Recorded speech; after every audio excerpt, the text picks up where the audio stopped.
con nosotros el doctor Carlos Nagy. ¿Cómo lo puedo definir? Penalista, abogado defensor, querellante. Bueno, le vamos a preguntar a él, pero yo voy a decir que es un hombre preocupado por los temas sociales. Tan preocupado que asume responsabilidades que no le son propias, pero lo hace en defensa del bien común, algo absolutamente desconocido. Máxime en esta época donde se ha impuesto el individualismo. Doctor, buenas noches. Alfredo, ¿cómo le va? Muy buenas noches. Un placer, como siempre. Muchas gracias, muchas gracias. Bueno, al final, abogado querellante, penalista, me voy a tomar paternalista. Me voy a tomar el atrevimiento de autodefinirme. Un jornalero en el arte de construir a pulmón justicia, con un equipo de trabajo que comparte el mismo objetivo, la misma filosofía de trabajo y con absoluta buena fe. Y desde esa buena fe, soportando el embate desde el error cometido y tratando de encontrar la gratificación en los triunfos, que son los triunfos del vulnerable, del que necesita una cobertura en materia de salud, del que toda la sociedad le da la espalda. Eso es lo que alimenta y retroalimenta y permite seguir trabajando y honrar uno de los más altos y ansiados objetivos del derecho, que en definitiva es lograr una convivencia civilizada y tratar de reparar el tejido social. Reitero, como un albañil, como un jornalero. Tiene miles de amparos por temas de salud, doctor. Muchísimos, muchísimos, y a Dios gracias he tenido la posibilidad de demostrarle a la gente que a través de la herramienta judicial y con jueces honestos y una constitución que no se la van a llevar por delante, se pueden salvar vidas, aliviar el dolor y devolverle la calidad al sufriente que dentro de lo que es la estructura del sistema de salud público y privado, absolutamente desmantelado y que prioriza la cuestión económica, está prácticamente en la intemperie. Todos los días la persona en situación de crisis que necesita una prótesis o una quimioterapia, que está previsto en la Constitución de que el derecho le debe ser acordado y la cobertura de inmediato en tiempo real asignada, se encuentran con una negativa. La idea desde la obra social que hace años han dejado de cumplir el objetivo para el cual han sido creados, cansarlos, agobiarlos, derrotarlos. Lo que menos quiere una persona que se está muriendo y que sufre desde el dolor que nadie lo entiende es recurrir a un abogado, es transitar por un laberinto que el checo Franz Kafka lo describía como diabólico, que no entienden y una maraña que cuando ingresa no puede salir. A eso apuestan. Pero reitero, nuevamente, a Dios gracias, se me ha dado la oportunidad de demostrarle a la gente que vale la pena, de que se puede seguir confiando y cuando una obra social, cuando el poderoso, cuando una empresa absolutamente en un trato despersonalizado le da la espalda al débil contractual porque impone desde una relación asimétrica las condiciones, también existen jueces que tienen el poder de imperio y las normas para devolver lo que a cada uno corresponde. Justicia distributiva. Doctor, ilústreme. A mí me da la impresión de que cada vez hay menos Estado. Con el cuento de que el Estado roba, el Estado es ineficiente. Siempre digo yo que los que le llevan más plata al Estado son los poderosos, no los pobres. Un pobre que no tiene casa no hace una obra de construcción para la municipalidad ni para la provincia, nada. Entonces no hace sobreprecio, no chorea como chorean los poderosos. Bueno, y esto ha permitido que la empresa cada vez se posicione más fuertemente en el mercado y avance sobre nuestros derechos. Tenemos que protestar, compramos una cosa mal hecha, esperamos, primero para llamar por teléfono tenemos que esperar 15 días, 20 días, después para que nos reparen pasa un año. Hay muchas cosas que hemos comprado y no le hemos reparado en 2 años. Es decir, cada vez encontramos más desprotección los consumidores y eso equivale que cada vez nosotros vayamos más a la justicia. Debemos requerir permanentemente el auxilio de la justicia. ¿Lo ve así, Doc? Totalmente, pero dos consideraciones. Tenemos un Estado ausente, conductas arbitrarias todos los días. Quien compra un vehículo para trabajar, por poner un ejemplo, y se dirige desde la buena fe a una concesionaria, esto hablo del derecho del consumidor, ley 24.240, que hay una ley que lo protege, que le asigna derechos, que lo debe resguardar. Esto en lo formal. Y se encuentra con un discurso mentiroso, una publicidad absolutamente apartada de la realidad. Esa persona que apostó a firmar un contrato cuya letra chica no leía, Así es, no doctor. leyó, y si lo leyó desde lo profano no lo podía interpretar, principio de buena fe, confió.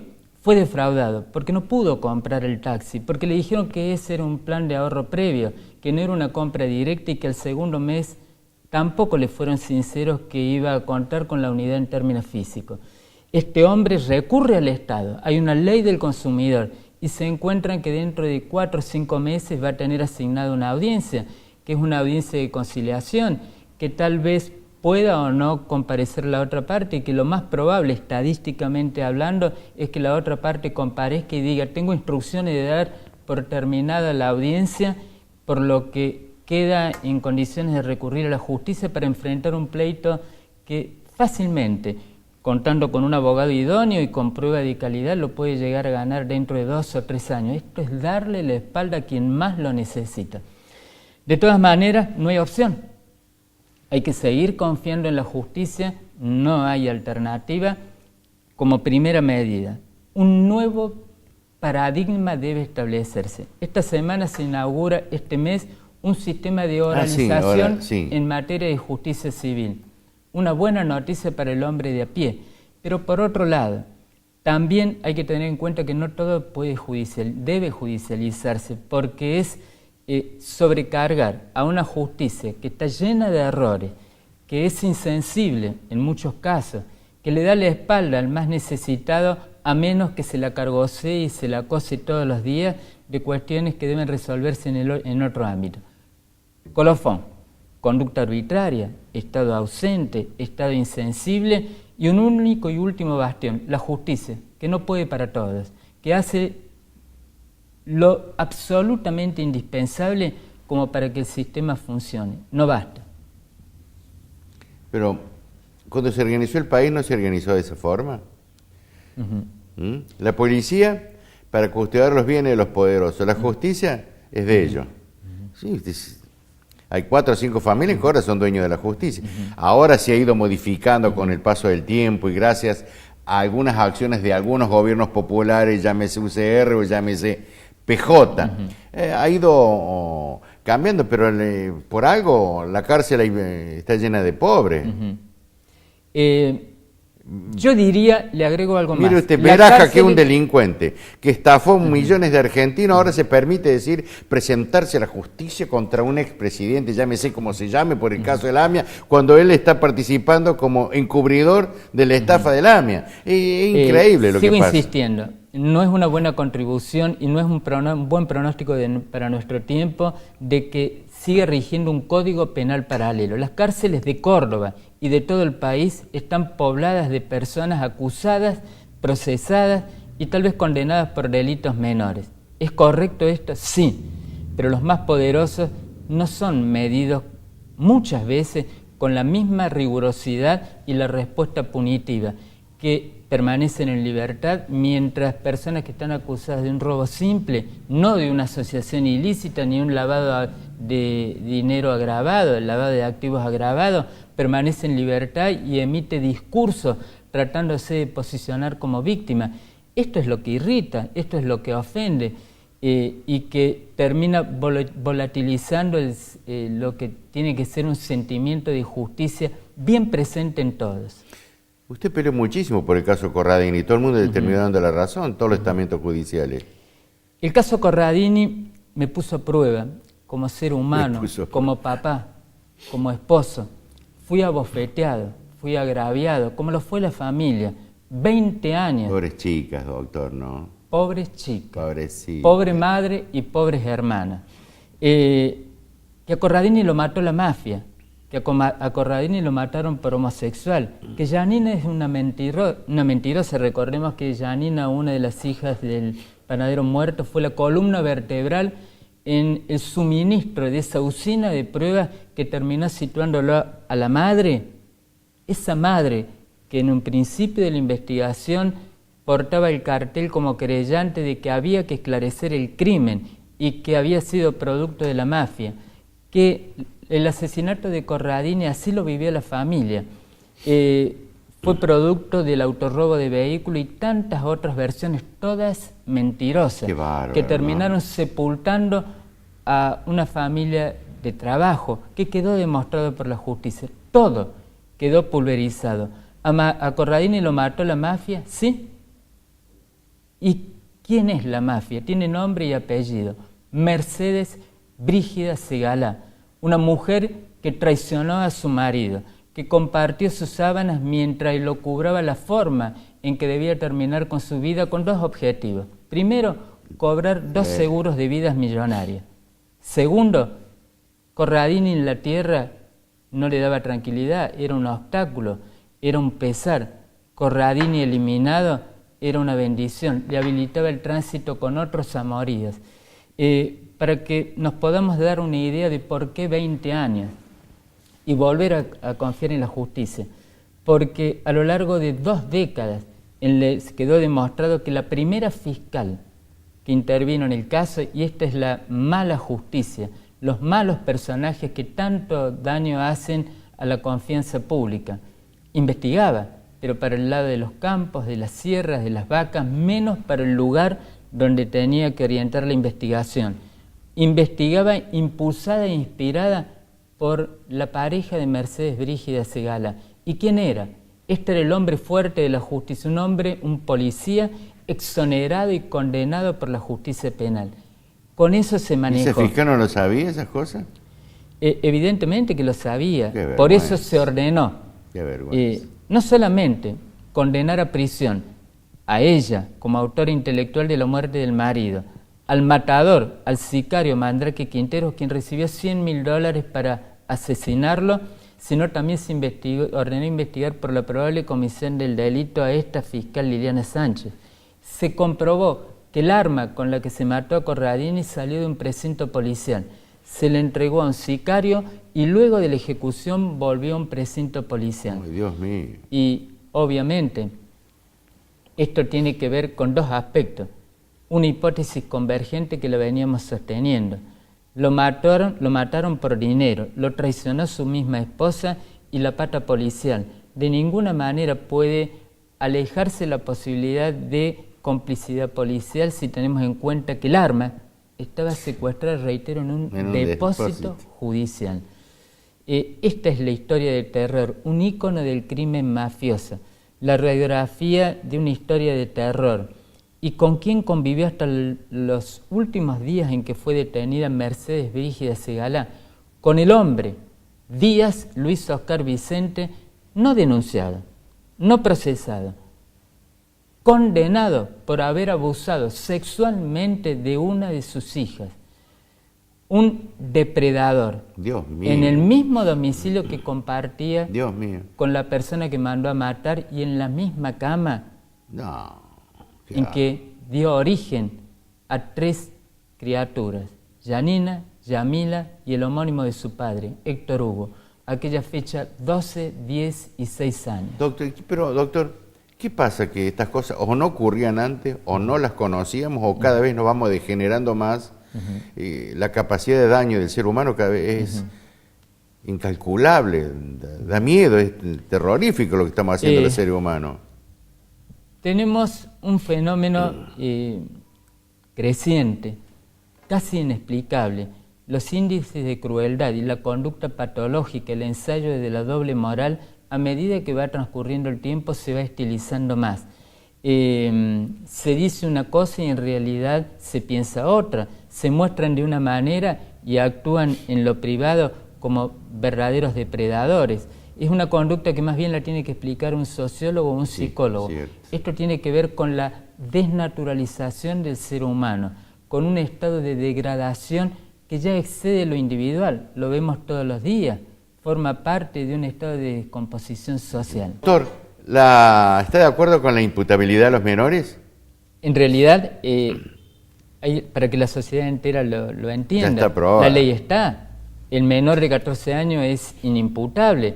El mayor de 14 años, que sigue siendo un menor para la sociedad entera y para la ley, es imputable. Este discurso que forma parte de, o percibe un efecto cortoplacista y demagógico y efectista, no se ajusta a la verdad. No es que la delincuencia minoril tiene que ver con impunidad. Por poner un ejemplo, desgraciadamente en los últimos días del mes de enero, un menor de 13 años es asaltado desde atrás por su compañero de juego, otro menor de 16 años. Lo mató Alfredo a mazazos, sin riesgo personal, a traición, obrando sobre seguro, sin darle la posibilidad al niño de 13 años de saber quién lo estaba atacando. Lo mató, lo trató de enterrar con un objetivo: sustraerle una bicicleta y un par de hojotas, que luego se dio el lujo, previo a revenderla o reducirla a un revendedor, de exhibirse en las calles del pueblo en la bicicleta de la víctima con sus hojotas. La persona finalmente fue detenida, menor de edad, fue conducida a una unidad de libertad semi-restringida como es Bower. ¿Qué pasa con estos menores? ¿Recupera la libertad? ¿Es entregado a los padres? De ninguna manera. Ser menor no significa o no es sinónimo de impunidad. Tiene un régimen penal diferenciado, ley 9944. ¿Cómo se procede para que toda la sociedad comience a estar un poco más tranquila y no empecemos a confundirnos en medio de cortinas de humo? La ley está y es rigurosa, nada más que tiene un tratamiento diferenciado. El menor ha ingresado, centro de atención y diagnóstico, un equipo multidisciplinario está encargado de verificarlo, estudiarlo y ver las condiciones en que ingresa. Luego, complejo Nuevo Sol, de máxima seguridad, está preso. Y una juez o un juez va a decidir solamente si es culpable o inocente. Hasta que cumpla 18 años, deberá seguir en prisión. Si es inocente, obviamente, como cualquier ser humano, quedará liberado de los efectos de persecución de la justicia. Si este menor, cuando cumpla 18 años, es encontrado culpable, bueno, deberá purgar una condena como cualquier persona por homicidio calificado por alevosía. Concretamente, de los 194 países que conforman el globo terráqueo, y esto para que le permita a la sociedad comprender que la solución no está en encarcelar a niños, sino ayudarlos, comprenderlos, tratarlos y sacarlos de este escenario enfermizo, contaminante y metastásico.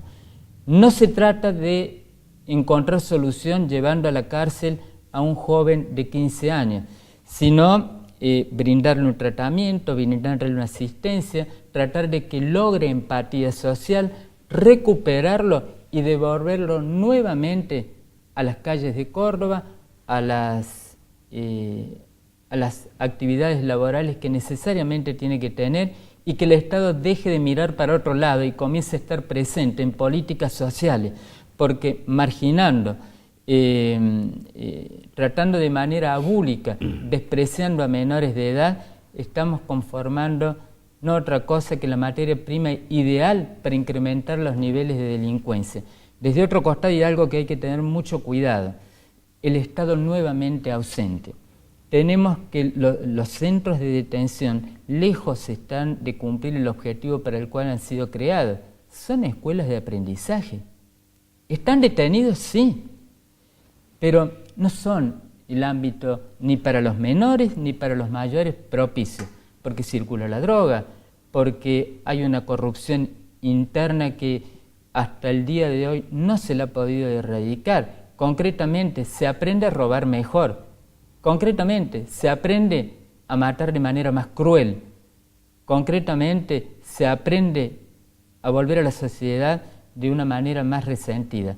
Pero de todas maneras, vuelvo al principio. Ser menor no es sinónimo de impunidad. Las leyes existen, están, son buenas, excelentes. Tenemos un código penal de avanzada con un régimen en materia de promoción y protección de los menores de edad excelente. Faltan políticas de Estado que acompañen a este código penal que no da abasto para todos, que acompañe a los jueces de menores que están clamando por mejorar las unidades de detención. ¿Y en relación a la recuperación del dinero robado? Yo creo que es una farsa. No se puede llevar al Código Penal por delante. Y recuerdo, por ejemplo, a un máximo exponente del renacentismo italiano, político, escritor. El fin justifica los medios, Nicolás Maquiavelo. Para él sí. Para mí, como hombre de derecho, como padre, como esposo, como ciudadano, evidentemente que no. ¿El fin es legítimo? Claro que sí. Hay que combatir la corrupción. El mensaje de Macri. ¿Quién no va a estar de acuerdo en combatirla? Usted, yo. Pero siempre dentro de la ley. Porque si nos apartamos de la ley, esto va a producir un efecto boomerang. Lo que está ocurriendo es totalmente peligroso. Primero, hay una estructura piramidal. Arriba está la Constitución. Por debajo todas las leyes, nacionales, provinciales, decretos, leyes y ordenanzas que deben respetarla. ¿Por qué le digo esto? Los decretos de necesidad y urgencia están habilitados y pueden ser dictados, así lo dice la reforma de la Constitución Nacional del año 1994, ¿cómo? En situaciones de absoluta emergencia. No para esto, está prohibido en materia electoral dictar decretos de necesidad y urgencia, en materia impositiva y en materia penal. Concretamente, ¿qué ocurre? Que a partir de este decreto de necesidad y urgencia se crea una Procuraduría que depende del Procurador General de la Nación, que habilita, muy bien, oficialista tal vez, o tal vez no, da lo mismo. Pero, y para que sean obedientes tiene que ser oficialista. Bueno, concretamente están habilitados previo a una medida cautelar para pedirle al juez civil, independientemente de lo que haga un juez penal, que detecte, individualice bienes que probablemente pueden haber sido adquiridos de actividades delictivas. Pero ¿qué sucede? El proceso penal no está terminado. ¿Y qué ocurre? Si ese proceso penal, una vez enajenados los bienes, termina absolviendo al imputado. Si el Estado recuperó 100.000 pesos, debe devolver en indemnización 3 o 4 millones de pesos. Esto es una farsa. Esto es inconstitucional porque lo prohíbe la Carta Magna. Porque además, ¿por qué digo es una farsa? Porque los jueces penales tienen esas facultades hoy en día. No solamente, luego de tramitado un proceso en legal forma, de condenarlo a fulanito, a menganito, si hay intervenido en la comisión de un hecho delictivo, como puede ser un acto de corrupción, sobornos al Estado, que es un crimen, un atentado a la democracia, sino también decomisar los bienes. Que lo necesitamos hacer más rápido, nadie lo discute. Trabaje, señor presidente, en eso. Trabaje en poner en vigencia esa reforma constitucional del año 2011, formidable, que no agotaba el objetivo en sacarle los cuadros, ni la billetera, ni el cinto a la persona física, sino a las poderosas que eran las sociedades, que terminaron pagando sobornos multimillonarios por instrucción de las personas de carne y hueso a los funcionarios del Estado. Es decir, se está anunciando de manera extraordinaria, con un gran despliegue marketinero, medidas que ya están en el Código Penal y que son facultad de los jueces. Hay que reconocer algo, el 5% de los procesos de corrupción llegan a sentencia firme, sentencia condenatoria. Pero este es un problema totalmente distinto. Claro, no es un problema de la comunidad, ¿qué culpa tenemos nosotros? Absolutamente. Si hay ineficiencia, hay compromisos, hay arreglos, hay acuerdos, o hay negociaciones, pagas o no pagas, que y con un agravante, el Estado. Existe el riesgo de sentencias contradictorias. Hay algo que se llama la prejudicialidad penal. Un juez civil, porque un hecho delictivo trae dos responsabilidades, la penal y la civil, pero el juez civil, para dictar sentencia, debe atenderse a lo que diga el juez penal.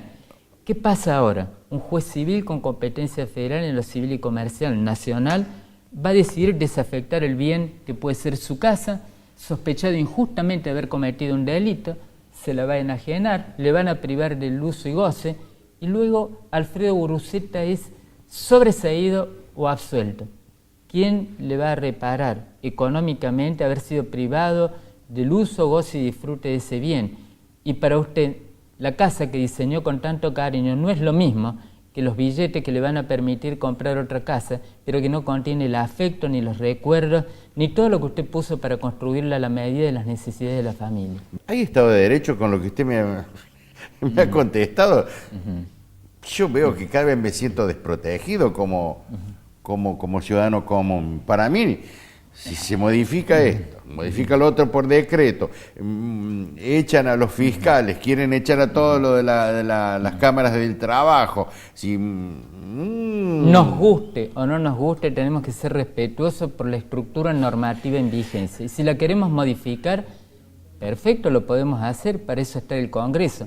Decretos de necesidad y urgencia solamente por una cuestión de vida o muerte, por una cuestión excepcional, no para, en medio de lo que yo entiendo, un sainete, utilizándolo al Código Penal a través de un anuncio populista, utilizando como herramienta para hacer campaña.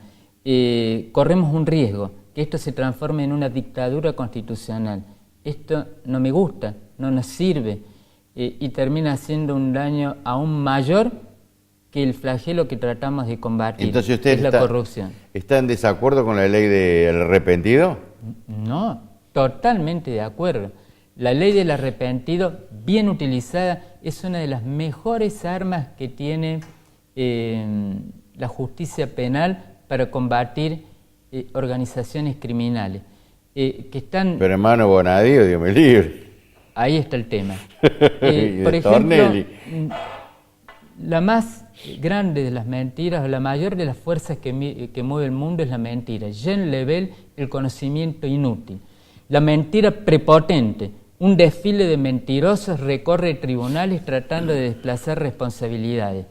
Personas que han intervenido en actividades criminales, que sin lugar a dudas han participado voluntariamente, nadie los obligó a pagar sobornos, no estaban amenazados de muerte, y descubiertos a partir de una serie de evidencias, terminan a los fines de posicionarse, de instalar un discurso que no en todos los casos es verdadero y que persigue evitar el embate de una responsabilidad central a nivel penal. La ley del arrepentido bien utilizada es formidable, pero me da la impresión que se ha desnaturalizado y terminan siendo captados, ingresan a tribunales, se arrepienten, esto es algo mecánico, salen por otra puerta y obtienen una mejora en cuanto a respuesta punitiva del tercio del mínimo de la pena. Pero sale libre si tanto y en cuanto declare contra la expresidente o algún funcionario de primer nivel, si no queda en la cárcel. Por eso, ahora, ¿cómo le vamos a creer a un arrepentido de decir, por ejemplo, su amigo Rogio? Viene, que ahora pagó, es decir, no pagó, Coimel sacó dinero de su propiedad y él le llevó al coimeador. Hace 100 años, todo el mundo sabe que viven coimeando estas empresas. Es muy grave. Por eso, porque terminan, esas son las que generan la pobreza en la Argentina, las empresas como Rogio, que hacen sobreprecios, que estafan a la gente para coimear y terminamos pagando nosotros obras muy, muy, muy malas. Acá cuántas veces se modificó la jefatura de policía. De la Sota dijo que no se habilitaba el hospital de niños a raíz de las gravísimas deficiencias que tenía la obra de Rogio. Todavía hoy la obra de Rogio sigue mojándose en los quirófanos. Es una vergüenza. Mire, es más, usted lo ha entrevistado en su ciclo a un fiscal que lo considera un león en la lucha contra la corrupción en materia de delitos complejos, que es el doctor Enrique Gavier. Y dio su opinión, él como fiscal y yo como abogado querellante. ¿Es una herramienta útil? Sí, pero se está desnaturalizando a mi manera de ver la forma en que se implementan los beneficios. Hay que utilizarla con criterio, con cuidado, con mesura. Todo lo que diga el arrepentido debe ser mirado con desconfianza y corroborado con otros elementos de prueba. Recién en ese momento formular un acuerdo y, por cierto, tomarse todo el tiempo necesario ese año para verificar si esas pruebas independientes están o no contaminados con la versión que puede o no ser mentirosa del arrepentido. Y por supuesto, en caso de verificar de que sea apartado de la verdad, el máximo de la sanción penal. Le voy a comentar algo. El chofer se inaugura la saga de los cuadernos con, no recuerdo el nombre, del chofer de uno de los ministros que dijo, había anotado en un cuaderno, Centeno, cómo había pagado, dónde había pagado, en qué momento. El fiscal Stornelli le dice, venga un equipo de asistentes, un grupo de élite de policía aeroportuaria, se dirigieron al domicilio.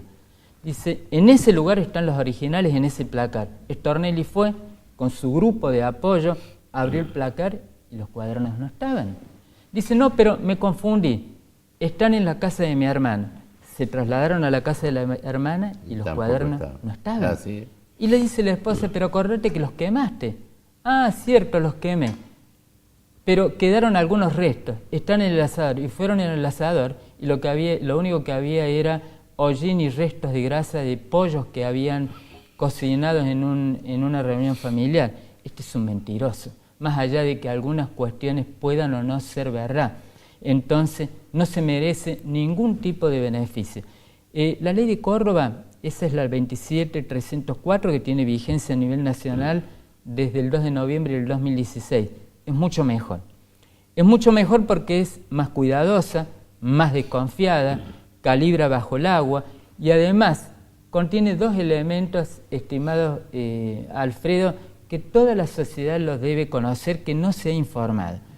Primero, a diferencia de lo nacional, el arrepentido tiene que hacer algo más, no solamente sentarse con una buena corbata y un traje de Dior y decir, estoy arrepentido, señor juez, ¿cuánto me falta para salir por la otra puerta? Sino ofrecer cómo va a reparar el daño a partir de lo que robó. Pero hay algo más, pedir públicas disculpas y retractarse públicamente por el delito que ha cometido. Que si estamos hablando de corrupción, tiene que ver con algo que se llama crimen al orden democrático, la otra cara de un golpe de Estado. Clarito, doctor, clarito. Así además, de simple, así lo siento. Además, así un tipo echado de los milicos lo echaron a Centeno. El que tenía los cuadernos era otro milico, otro botón de la policía. Y cuando están metidos esos tipos, yo le tengo tanta desconfianza como la fidelidad de la Graciela Alfano. ¿Qué quiere que le diga? Sí, los hechos son muy graves, merecen la máxima sanción. De todas maneras, yo a esta altura, y no hablo como profana, sino como hombre ilustrado, mínimamente en el derecho, desconfío de todos. No sé quién miente y quién dice la verdad, si todos los días tenemos una versión distinta. Y es la primera vez, y esto se lo digo desde la experiencia del sentido común, que veo una hoja de ruta respecto a las coimas que se pagan. Si esto es verdad, evidentemente que la sensación de omnipotencia ha obnubilado a todos estos personajes que, reitero, merecen la máxima sanción. Pero por otra parte no hay que perder una mirada respecto a todas las personas que son empresarios, que no son analfabetos, que saben lo que hacían, cómo hacían y con quién lo hacían, que no se les puede dar tan livianamente un beneficio por el solo hecho de decir soy un arrepentido y contar dos estupideces que ya las conoce el juez. Debe ir más allá, debe suministrarle datos verídicos que le permitan al juez desmantelar la organización delictiva. Y desmantelar la organización delictiva, si fue Cristina, Cristina, si fue Mohamed Casar o quien sea, 253, a todos, no a unos sí y a otros todos, no. Sí, exacto. ¿Esto sabe para qué? Para devolverle salud a quienes golpean las puertas de los hospitales y se mueren esperando, a quienes sufren, a los limpias vidrios que necesitan políticas de Estado, al jubilado que no llega a fin de mes y se muere de tristeza, al menor de edad que necesita una educación pública con mejores herramientas y no lo limitado que le permita apenas conocer que 2 por 2 es 4 y por supuesto algo mucho más amplio. Necesitamos crecer en educación, en salud y devolverle a cada uno lo suyo. ¿Y eso cómo se hace? Tratando de mejorar todo esto que forma parte de una desnaturalización perniciosa con efectos metastásicos. Gracias, doctor. Fue toda una editorial las últimas palabras suyas. Gracias de corazón por haberme invitado.